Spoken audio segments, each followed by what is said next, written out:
What's going on, people? We are Tottenham TV, back here for another episode of the Premier League Spurs-Spective, which is the review of the Predict the Prem show, where me and Sim go head-to-head in predicting Premier League outcomes. Sim isn't here with us today. He is currently enjoying himself on holiday. So we got Brian to fill in, and Brian is going to be taking Sim's space today. And currently, Sim is 153 to my 151. And the way the scoring works, it is 5 points for a completely correct scoreline, 1 point for a correct result, and the star man, once you pick the man, you cannot pick them again for the entirety of the season. And it's 5 points for a goal, 3 points for an assist. And let's get straight into it with Brentford against Liverpool, which finished 3-1 to Brentford at the Brentford Community Stadium. Both of us going for 2-2, so wide off the mark. Got the same amount of goals, to be fair, but it was a demolition job from Brentford. I was so impressed with the way they played. Wave after wave of attack. Ivan Toney bullying the Liverpool defence, and Virgil van Dijk really becoming unstuck as well. I thought it was a poor display from him.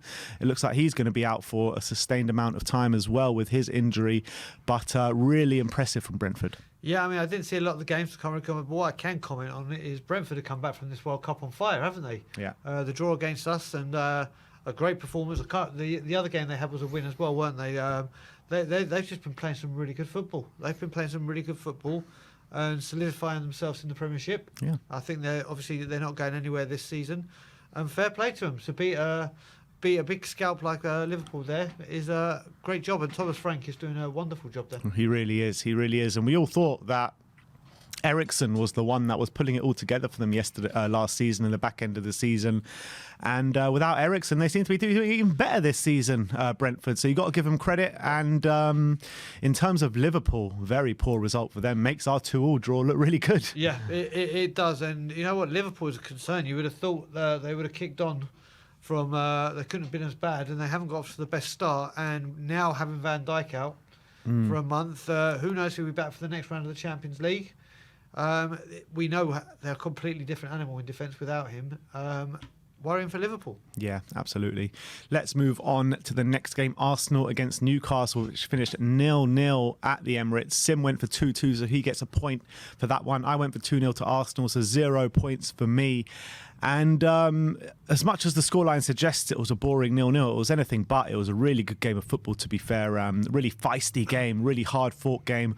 Arsenal were the team mostly on the front foot, with Newcastle defending unbelievably well. They really did. There was a couple of penalty shouts in there which could have gone another way, where I think it was Gabriel that was getting his shirt pulled, and there was a handball in there as well. I'm still undecided on the penalty shouts, to be honest, but I think Arsenal probably did deserve the win, but you've got to give credit to Newcastle for the way they defended in the game. Well, their resilience and defending has been very key to them this season as well. Their defence is absolutely fantastic. The other thing have to say, I saw it on my phone earlier, Arsenal have been brought into expecting for their players to bring the game into disrepute in the 95th minute.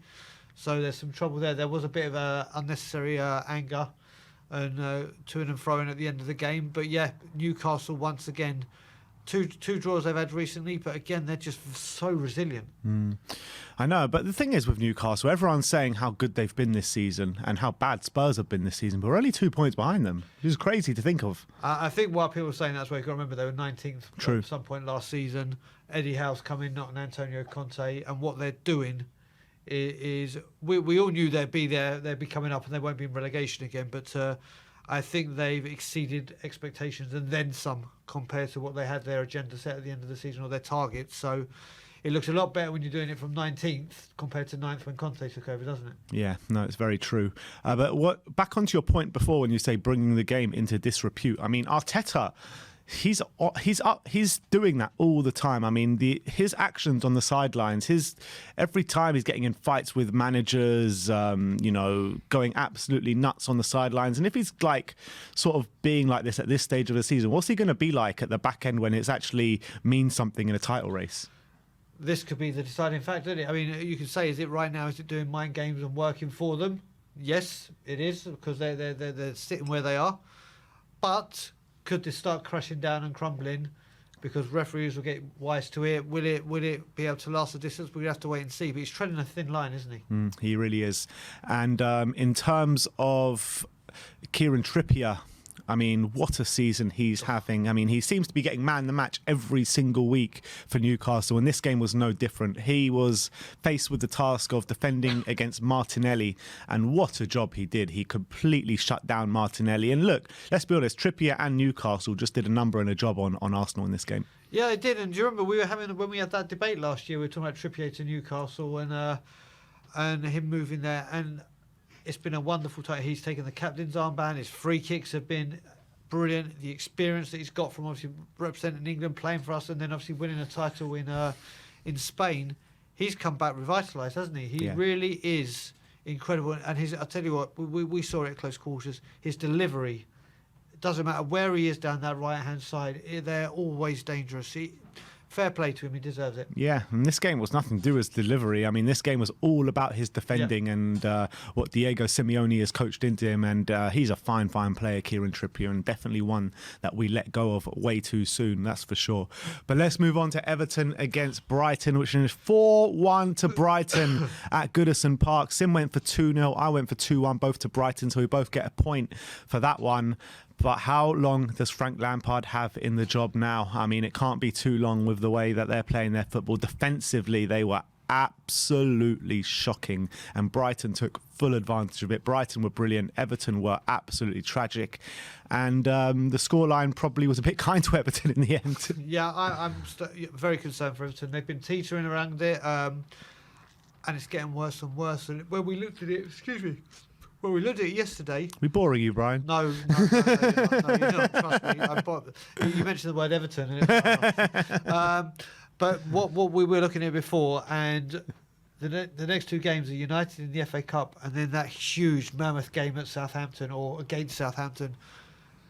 If he doesn't get a win, I fear he might get a bit of respite for United. It's the FA Cup, but if it's anything other than a win against Southampton, goodbye, Frank. Yeah. And the Everton fans are already starting to call for his head as well. So we'll see how that one plays out. Let's move on to Leicester against Fulham. 1-0 to Fulham at Leicester. And we both went for 1-1 to 0 points on the board there. And Fulham keep the train going. Unbelievable start to life in the Premier League for Fulham at this stage of the season.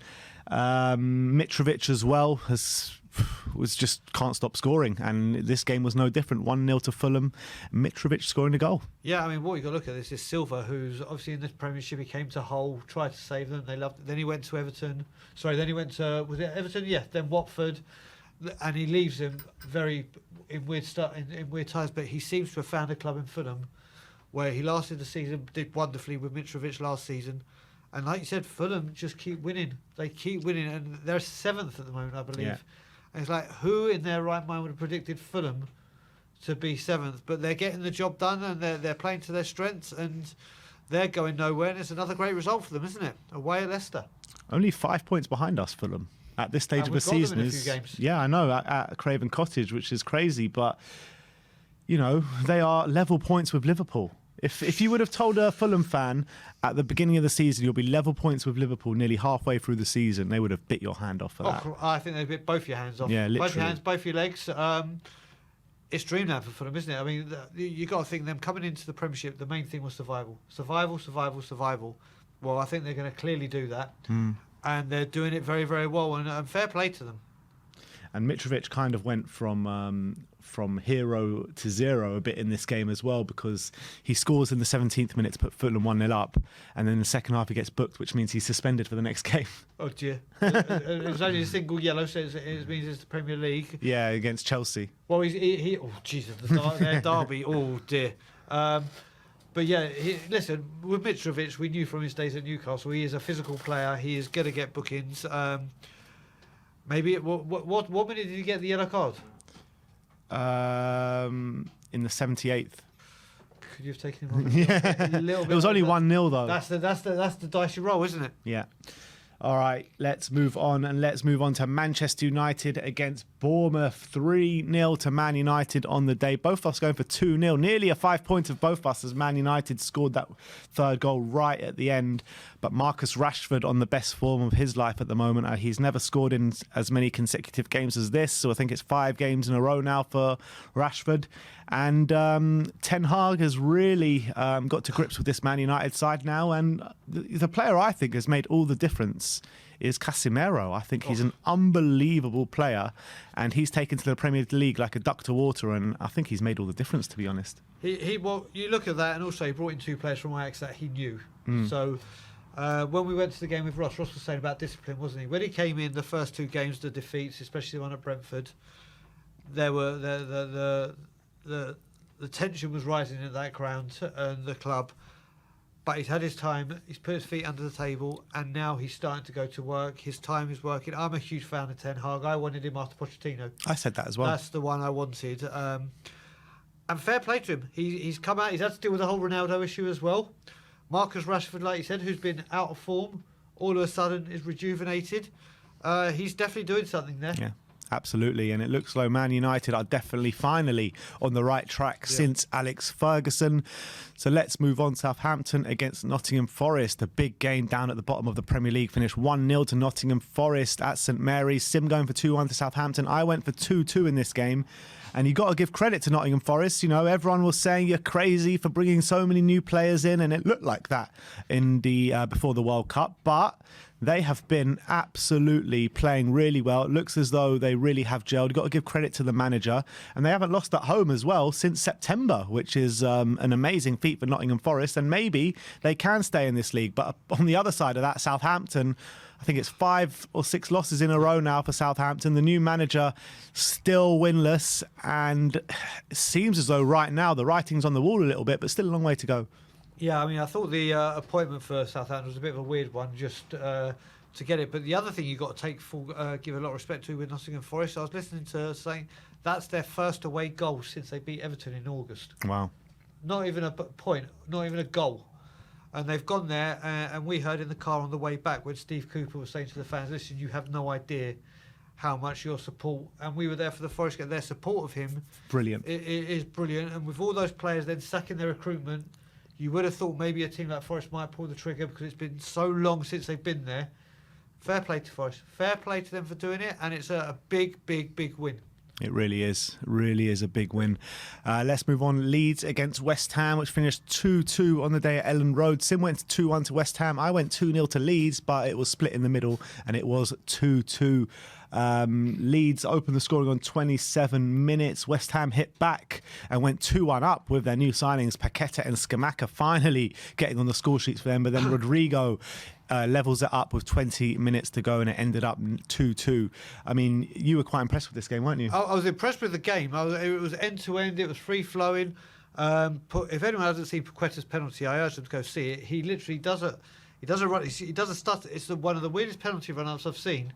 But then he does a no-look penalty kick. Oh, really? And it's just at 1-0 down. At 1-0 down, it was just. If he misses that. Exactly. But West Ham could be in a bit of trouble. Obviously, that we've got to say as well. That was marred on the day of obviously David Gold's passing. And it was a really, really good game of football. You know what you're going to get at Leeds as well, don't you? The crowd are always up. It's a hostile place to go, and it was a really, really good game of football. Yeah, so West Ham are currently level on points with Everton on 17th and 18th. 15 points after 18 games. The year after they get to the Europa League final, I mean, is Moyes under serious pressure? Do you think he can last the season? They've done this with him before, haven't they? They've given him time. But I think with what he achieved last season, I was listening to him when I was watching on Match Today, they were saying, since they've got, I can't remember, since they moved Soychek or Soufal and Rice, they put another more progressive forward in there, or midfielder in there. The balance, it's Paqueta, I think, yeah, seems to be off, and maybe he needs to revert back to type. But West Ham are in big trouble, big trouble, and like you said, a year after a Europa League final, I think West Ham fans and a lot of people would have thought they'd kick on, not go 5 steps backwards. Yeah.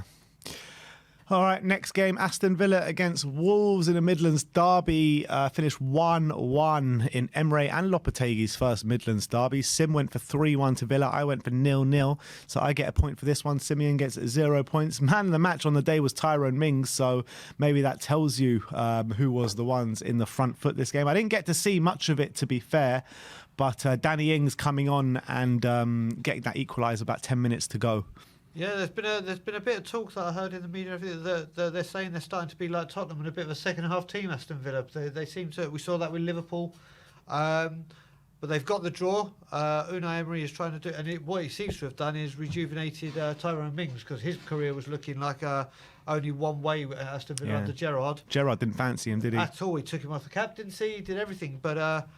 He's come back, put in a good performance.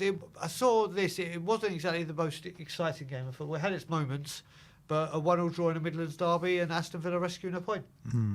All right, let's move on to the game of the week. And it was Crystal Palace against Tottenham at Selhurst Park. 4-0 to Tottenham at Selhurst Park. Sim went 2-2. I went 1-1. And it was anything but that. It was a 4-0 demolishing of Crystal Palace for Tottenham Hotspur. We kind of have covered this game at length, but... yeah, just a great display in the second half of Spurs. That was a great display all around. It was a great atmosphere in the ground. It was just a thoroughly good away day to be a part of and go to see. Selhurst Park being a hard place to go to, and we didn't take that long to let me start that again. It didn't take us long to put that to bed and just say easy. Yeah, absolutely. And let's move on to the last game of the week, which was last night, Chelsea against Man City. 1-0 to Man City at Stamford Bridge. And now the last 3 games between these two clubs have all been 1-0 to Manchester City. So Sim went for 2-1 to City. I went for 3-1 to City. We both gained a point on that one. And it was an interesting game last night. I thought Chelsea were the better side in that first half and really didn't capitalise on how poor Man City actually were in that first half. And Pep made some changes at half-time. Took Cancelo off, and City were much better for it. Rico Lewis, I think, came on as well, and he was brilliant. And Man City, at the end of the day, got the points that they deserved. But to be honest, Erling Haaland was nowhere to be seen in the game yesterday. So yeah, I mean, I saw a little bit of the first half, and then I had things to do. But at one point, I saw Haaland hadn't even touched the ball. I can't remember what minute when they showed it that he had not literally touched the ball. But Man City again, through their youth academy, seem to have found another one. This Rico Lewis is getting rave reviews. It's another one like Joe Foden, and if they're young enough, they're good enough. And thank God for the 3 points to keep the pressure on the Arsenal.